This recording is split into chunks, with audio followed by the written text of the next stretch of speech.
beberapa bisnes model Canva mempunyai 9 elemen di mana elemen pertama ialah Key Partner. Key Partner merupakan sumber yang dapat menggerakkan perniagaan dan mengoptimalkan kos pengeluaran produk. Dalam Key Partner pula mengandungi 3 elemen iaitu pembekal, platform atas talian dan juga saluran kurier. Syarikat kami telah memilih pembekal daripada negara China kerana bahan yang dibekalkan adalah berkualiti dan dapat memaksimalkan kos pengeluaran. Syarikat kami juga turut menggunakan platform seperti media sosial kerana untuk meningkatkan lagi hasil jualan. Kami juga menggunakan penghantaran ke rumah atau lebih dikenali sebagai COD bagi memudahkan para pelanggan untuk membeli barang tanpa perlu keluar. Elemen BMCM kedua ialah Key Activities di mana Key Activities ini mengandungi 3 aspek iaitu pengeluaran, periklanan dan juga pemasaran. Bahan yang diperlukan untuk menghasilkan fire coat ini ialah kain dan benang gentian kaca, bahan penyejuk dan sebagainya. Hal ini demikian kerana fire coat ini direka khas untuk kegunaan semasa berlakunya kebakaran. Kelebihan fire coat ini adalah tahan lasak, ringan dan boleh dilipat menjadi sebuah beg untuk dibawa ke mana sahaja. Dari sudut periklanan pula, kami menggunakan 2 kaedah iaitu secara bersemuka dan juga secara online.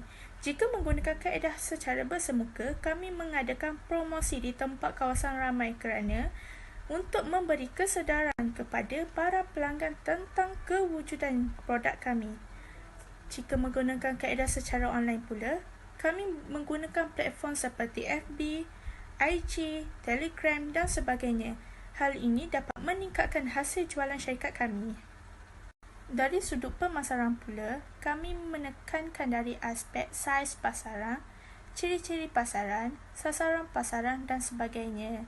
Kami menyasarkan produk ini kepada orang ramai kerana produk ini direka khas untuk kegunaan semasa berlakunya kebakaran. Selain itu juga, kami juga menjual produk ini dalam negara maupun di luar negara. Hal ini untuk meningkatkan lagi hasil jualan produk kami. Okey, Assalamualaikum. Hari ini saya akan bentangkan key resource atau sumber utama yang kami gunakan dalam pengeluaran produk iaitu fire coat. Bahan-bahan yang kami gunakan dalam pengeluaran produk ini iaitu fire coat ini adalah kain jentian kaca,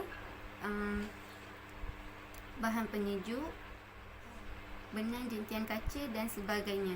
Bahan-bahan yang ini kami gunakan adalah sangat berkualiti dan sesuai digunakan untuk jangka masa yang lama. Okay, seterusnya adalah sumber tenaga yang kami gunakan adalah manusia dan teknologi. Okay, kedua-dua sumber ini kami gunakan untuk memudahkan penghasilan produk ini dan mempercepatkan pengeluaran produk ini.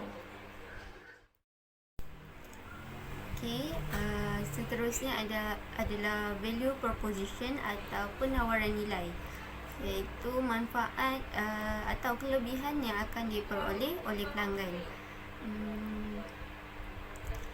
Kelebihan yang akan diperoleh oleh pelanggan adalah bahan yang syarikat gunakan atau yang kami gunakan dalam pengeluaran produk ini iaitu fire coat tidak berbahaya,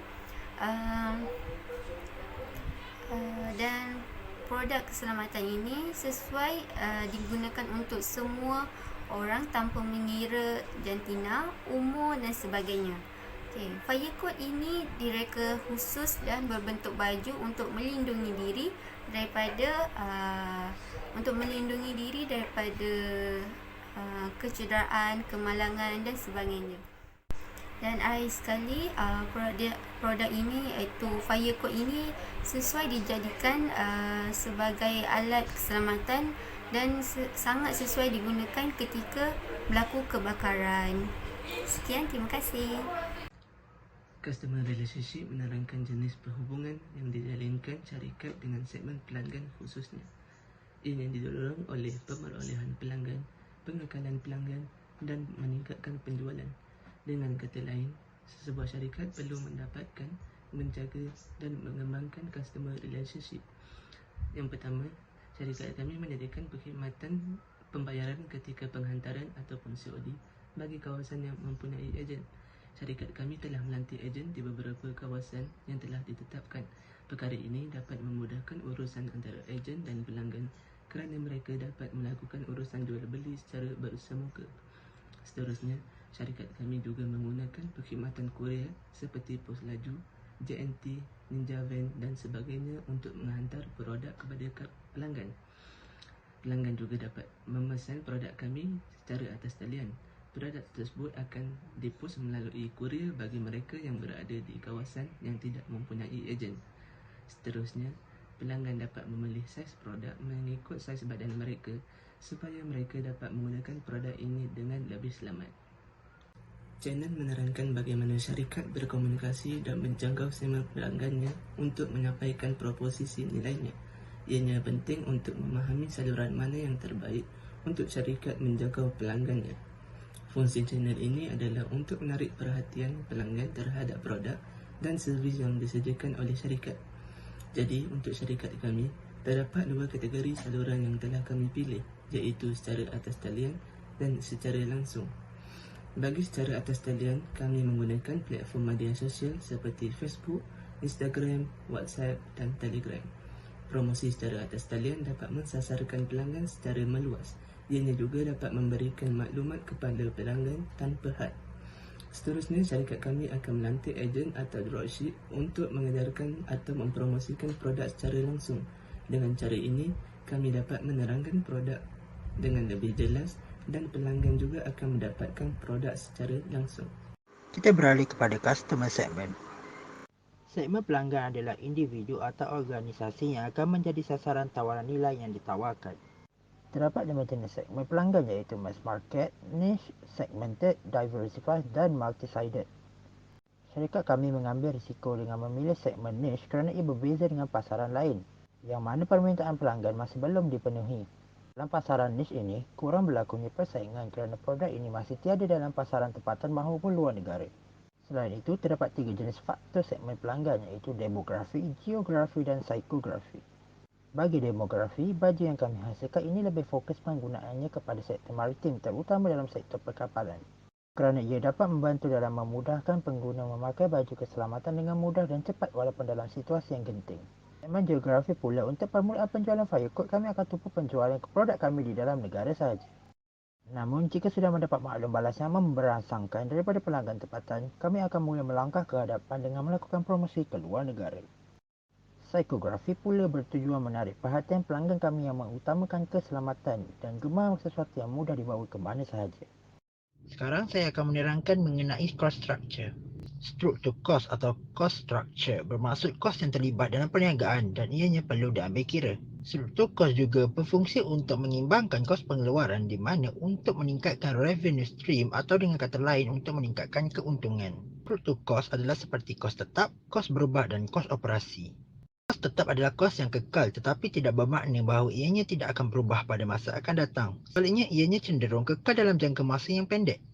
Kos ini meliputi bil elektrik, sewa kedai, gaji para pekerja dan sebagainya. Kos berubah pula adalah kos yang mengikut keadaan di mana apabila terdapat kenaikan dalam pengeluaran produk, maka kos pemboleh ubah juga akan meningkat dengan tinggi.